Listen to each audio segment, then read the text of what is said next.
Assalamu alaikum. Today I'm going to share with you a PS 2024 admission guide. In this video I'll be sharing with you guys the past material, so stay till the end with the video. I'll be also sharing with you the number of seats allocated for each program and the fees, and we will talk about the quota system if there is any quota system in the PS.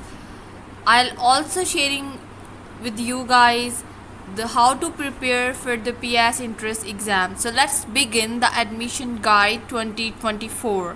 तो सबसे पहले बात करते हैं कि eligibility criteria क्या है।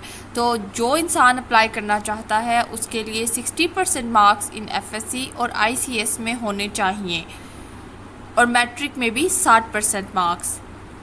चले आए इनकी अपनी वेबसाइट पे देखते हैं कि कौन सी इंफॉर्मेशन गिवन है और अप्लाई करने से पहले किन बातों को देखना ज़रूरी है।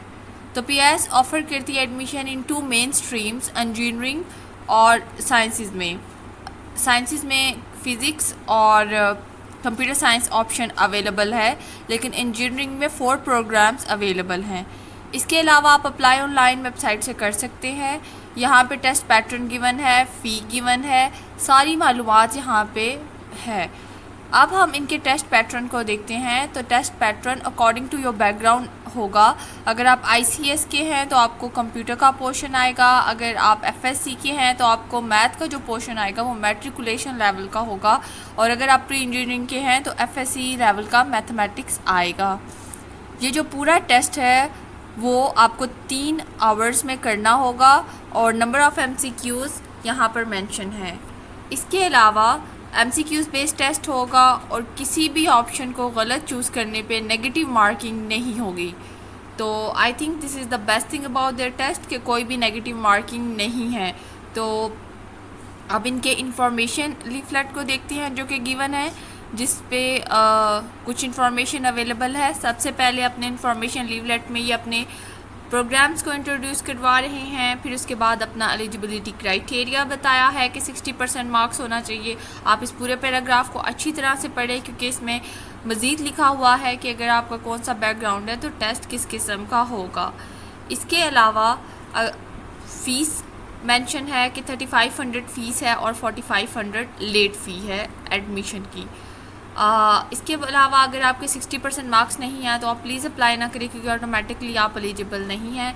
इसके अलावा जो इंजीनियरिंग के डिप्लोमा होल्डर्स हैं वो भी अप्लाई कर सकते हैं। अगर हम मज़ीद इस लीफलेट जो इन्फॉर्मेशन लीफलेट है उसको देखें तो इसमें जो मेन है वो इसका है सिलेक्शन प्रोसीजर। यहाँ पे 3 स्टेप गिवन है। सबसे पहले आप इनकी वेबसाइट पर जाइए विच इज़ द ps.edu.pk। आप अपनी इंफॉर्मेशन सबमिट कीजिए और एक चलान फॉर्म भरिए बैंक में, और इसके अलावा आप एक कॉल लेटर प्रिंट कर सकते हैं जो कि आपको एडमिशन के दिन लेके जाना है। अगर हम इनके सिलेक्शन प्रोसीजर की बात करें तो जो एग्रीगेट है उसमें जो टेस्ट है वो 60% है जो कि सबसे बड़ा पोर्शन है। इसके अलावा आपके मैट्रिक और एफएससी के नंबर सिर्फ 40% काउंट करेंगे। तो test is a major portion. अगर आप टेस्ट में अच्छा परफॉर्म करते हैं, 60 में से 40 या 50 लेते हैं, so you can make the game. अगर आपने और ए लेवल्स किया हुआ है तो भी आपको टोटल जो काउंट है वो 40% मार्क्स करेगा।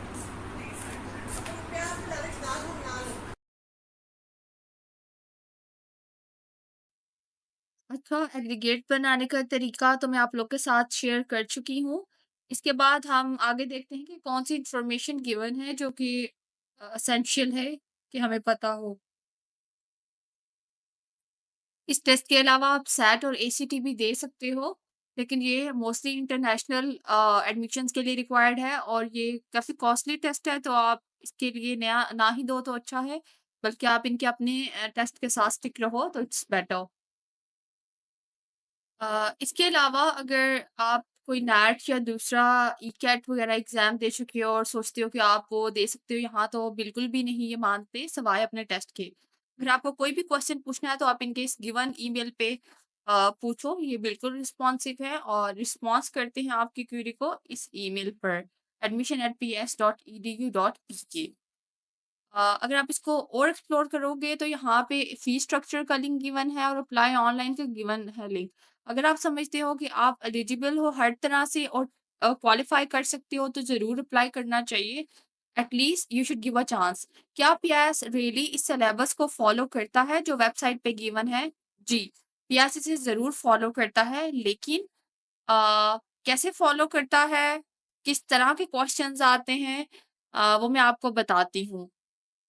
सिर्फ ये सिलेबस इनफ नहीं है कि आप इसकी तैयारी करो, आप टेस्ट एस कर लो, क्योंकि ये one of the most competitive test है पाकिस्तान में अंडर ग्रेड के लिए। तो आपको प्रिपरेशन करनी है बहुत अच्छे तरीके से। क्वेश्चन एफएससी से आएंगे या आईसीएस से आएंगे, लेकिन टोटली कंसेप्चुअल होंगे।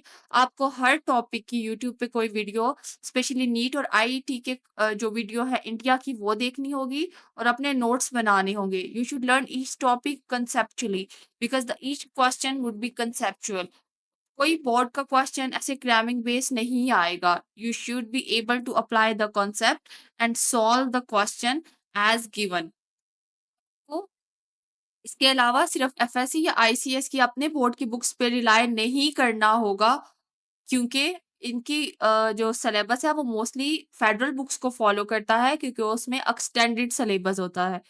जैसे आपके बोर्ड की बुक में सिर्फ सी लैंग्वेज होती है कंप्यूटर में, लेकिन फेडरल में सी प्लस होती है और most of the MCQ C plus की लैंग्वेज से आता है।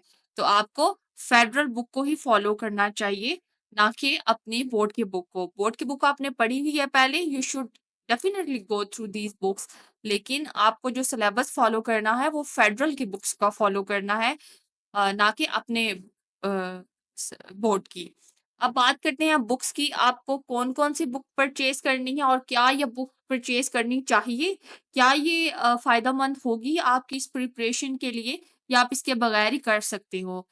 तो जो मेरा पर्सनल एक्सपीरियंस है और जो मैंने लोगों से पूछा जिन्होंने टेस्ट दिया, उन्होंने सबसे पहले डोगर की पीएस की बुक सजेस्ट की है, क्योंकि इनके एमसीक्यूज उसी बेस पे होते हैं जैसे कि पीएस डिजाइन करता है। ये एक प्रैक्टिस बुक है, इसमें से कोई सवाल आएगा नहीं, but you will be eligible after solving this types of MCQs. जो दूसरी बुक है वो अनीस हुसैन की बुक है फॉर ई कैट फिजिक्स और math. It is the highly recommended book. इसके अलावा आप ई कैट की बुक्स या ई कैट के प्रैक्टिस पेपर जरूर प्रैक्टिस करें, जिसमें जो है वो किप्स के पास्ट पेपर या किप्स का मटेरियल हाईली रिकमेंडेड है।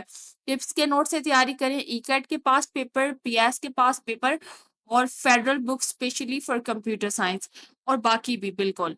अगर आप मेरिट की बात करो तो हर साल ये 45 टू 46 बच्चे सेलेक्ट करते हैं फॉर ईच प्रोग्राम।